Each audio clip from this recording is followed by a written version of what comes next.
Natalie, I'm here at your house. Thank you for being here. This is so exciting. This is exciting, and I tell you what, it's hard to believe that, goodness, I guess it would have been 7 years. Yeah, it was 7 years ago. Oh my word. For my 40th birthday, before my 40th birthday, I had made a New Year's resolution to run a 5K. I was gonna run a 5K.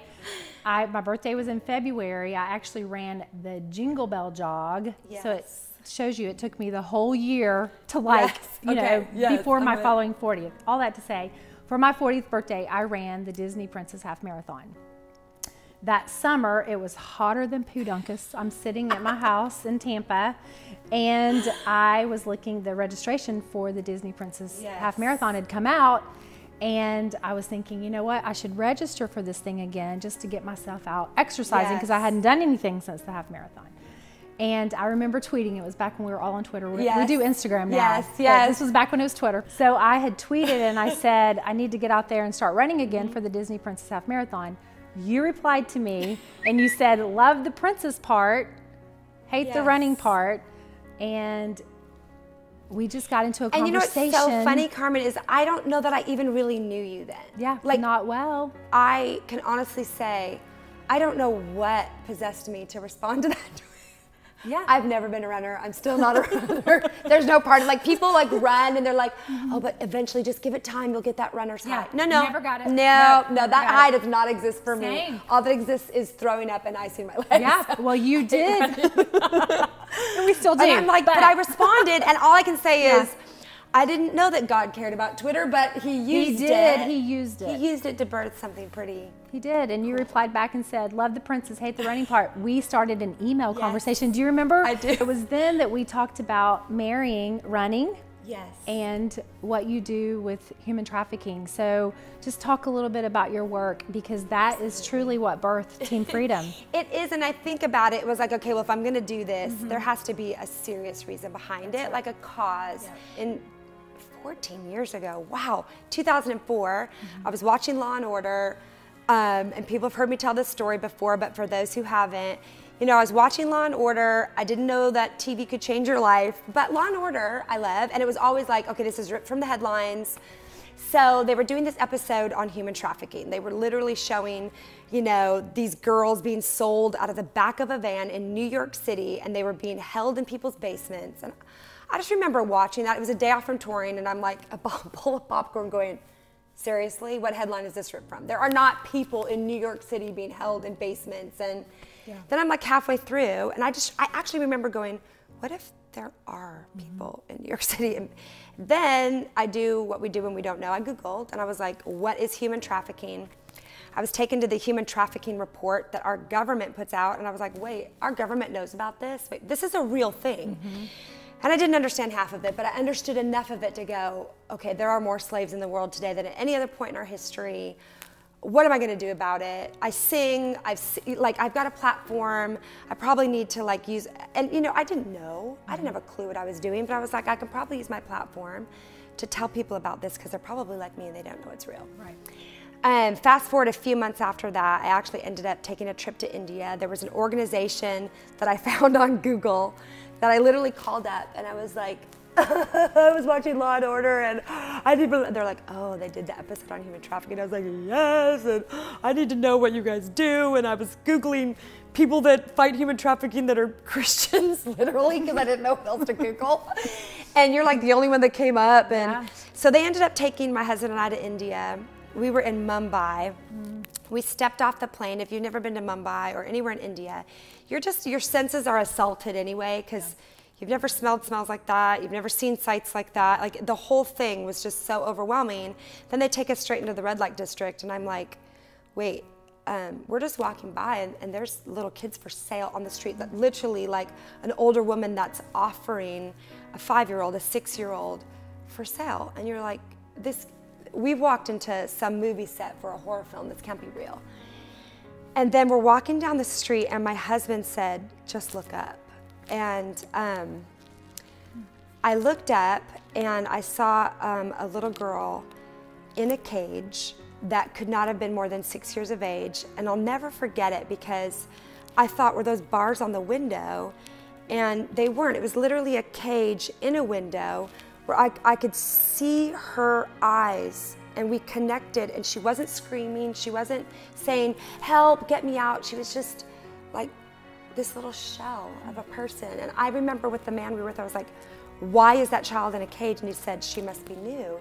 They put them in the cage to break their spirit, and they put them in the window so they can see and look out and know, okay, we're not going to let you out and back into having any kind of freedom, which there's no freedom, until you understand that you have to submit to what we're making you do.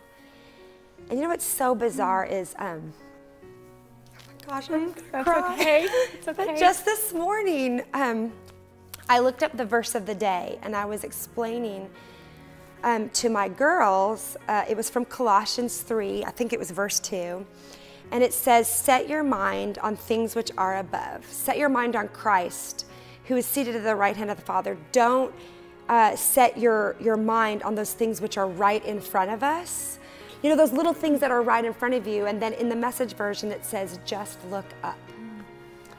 And what's so amazing is I'm sitting here now telling that story today, and we sometimes put it in such a lofty meaning, that verse, that it's like, okay, look up where Christ is seated, where the things that matter to Christ are what are supposed to be in your mind. What did I just say that my husband said to me? Just look up. Just look up. And now I'm like, wait, all those years ago, when he said just look up, that verse is saying, just look up and you will see the things that matter to Christ. Yeah. And that's what happened. I looked up and I saw the things. I saw a person that mattered to Christ, and she was just one person amongst millions that are caught in human trafficking. But that one girl is the thing that keeps that drive alive in me today. You know, I came back from that trip. My life was wrecked forever. I didn't know what to do. I started an organization with a friend that I was like, hey, can you help me with this? She was like, yeah. And in those early days, it was just myself and her name's Stacia, and we would just sit around and be like, what can we do? And we would start raising money and, you know, a little bit here, a little bit there, and it's turned into now, you know, what was just a simple yes, and I think that for me is always so key. I didn't know what I was doing. God didn't lay it out for me. There was no blueprint. He just was like, I'm asking you to be obedient. I'm asking you to say yes to that still small voice in your gut. And as you do, I'm gonna lay it out for you. And it was never a one time like, okay, I said yes, and then you rolled it out. Right. And this is what you're supposed to do, Natalie. Yeah. It's been a little step by little step by little step. But those little steps have, you know, led to an organization now that's on 3 continents and, I don't know, 12 countries. And literally last year, I think that the organization is Hope for Justice, and they helped like 1,500 girls, you know, find freedom and restoration. And so what this started is just, hey, I don't like the running part, but I like the princess part. What can we do? Yeah. But you have a way of mobilizing people because people trust you. And that is exactly what happened to me. I didn't know you, but I trusted you. I just knew, like, okay, this is a woman I trust. And you can sense it from you, and then people trust you, and so you tell them about stuff that's important to you, and they go, I'm gonna do that, and they don't even know, but it's that simple yes, where it's like, I'm just gonna be obedient. Okay, I'm gonna run this half marathon, or this whatever it is I'm gonna do. And then we watched this movement be born called Team Freedom, where I've never seen anything else in the country, anything like it, where people were like, hey, you're telling me these stories about kids that need our help. Well, this is what you can do. You can become a part of a team that's literally changing thousands of lives. Well, I will tell you, ever since you told that story about the little girl, the big brown eyes, that moment marked me. And Team Freedom was born. Yes. And we ran that half marathon. Yes. And I think you walked around with ice on your shins. Yes. I heard for like 2 weeks. I did. I had to actually put my legs in buckets of ice because I was a wreck. I'm really not built for running. Yeah, I'm not built for running either, but we did Team Freedom. We did it for 5 years. Yes. And we had the pasta party. And it's more than just a cause. It became a movement of people that were connected around a cause, but are now just connected by the family of God. And you feel that. And then you also go, okay, but we were also this team of people that were like, we're gonna do this. And we actually accomplished quite a bit. I mean, literally, I have a story of a girl, you guys, she was rescued. Her mom and dad sold her. This is in Kenya, and we've just started working in Africa last year. Her mom and dad sold her, and they thought they were selling her to do housework. And that's the thing, and these traffickers trick people. They thought they were selling her to do housework, but then they were gonna give their daughter an education, and then she was gonna make money that she sent back to the family. Well, it wasn't that. She was literally exploited and taken advantage of like 50 times a day by men, and she was 9 years old. Incomprehensible. They rescued her, and you know, a big part of what Team Freedom helped accomplish was building something called the Lighthouse. And the Lighthouse is literally a restoration place where when they're first rescued, they have to have a transitional place where we go. They get immediately immersed into counseling, medical care, trauma care. And I literally just last week, 2 weeks ago maybe, posted about this girl who's doing so incredible. She just got reunited with her parents for the first time. And just watching that beautiful, you know, reuniting of this family, but none of that would have been possible. She wouldn't even have had a place to go. We wouldn't have had a place to place her had Team Freedom not actually built that. And you're just like, okay, this is actually more than just us talking about it. Now people are aware, and now we're running together, and this is amazing. We actually built a place that is providing restorative care. Thank you for telling us that. Work. You know what I mean? So it's incredible. It's incredible. Well, we did Team Freedom for 5 years. You know, we did 30 Wishes. Our station celebrated 30 years, and the last time we did Team Freedom was 2016. And it was, when you're in the middle of doing 30 Wishes, we just couldn't plan for 2017. Yeah, it's just too much. But because we've always been real and honest with each other, this is just my personal journey with the Lord and wrestling some things out with Him. I can remember the beginning of this year, 2018, I'm sitting on the back porch, and 2016 was my busiest year yet, or that I've ever had at the Joy FM professionally. Yes. And I can remember the beginning of 2017, I said, okay, my New Year's resolution is to do as little as possible this year. Yes. And so that 2017 bled into 2018. So March, spring, I'm sitting on my back porch. My niece emails me for the Gasparilla registration, and I just knew. I knew when the Lord speaks to you, you know it. Like, you argue with Him even if you don't want to listen. You're like, oh no, it's the Lord, and I know I'm gonna do it. I know I'm gonna do it. So I wrote back, and I was like, oh. And then there was part of me that's like, do I just run just for my own personal, just to make a goal and do it? I sat on the email for a couple of days. She emails me again and goes, well. And so I'll never forget, Natalie, I'm sitting on my back porch in March, whenever it was, and I signed up for Gasparilla. And there's, you know, the good angel, the bad angel going, you was a nice 5 years, you did great. Go ahead, you know. And so when it asked for, are you running with the team? I said, you know, you're going to talk about it on air, put in Team Freedom. So I registered, and here's where it gets crazy. So I registered on a Wednesday afternoon, and the next morning I get to the station, get ready to do the show, and I've got this FedEx package in the bin outside of my office. So, like somebody actually sent you a letter. Sent me a letter, and I actually that never happens anymore. I have the letter, and I just want to read the first part of it. So keep in mind, this is not Team Freedom for 2 years. I register. You register, and this is the next morning. The next morning. Not even 12 hours. So it says, hey Carmen, it tells me who it is. I tried a couple of ways to reach you, but I don't think they ever reached you, so I'm trying the old-fashioned way. My family is coming to Tampa next February to run Gasparilla. Do you have one more freedom run in you? He says, I know it has to be a ton of work, but the last ones were really great fun, and we raised some great money for freedom. Plus got to spend some fun times with you guys, and it brought your 3 markets together. This is a listener who totally even gets what my concern was about He like gets it. That's because God was writing through that letter. And then this will be the last line that I read. But if we were able to work it out, I would be willing to help fund the pasta party. And so I walked into the studio, and I'm like,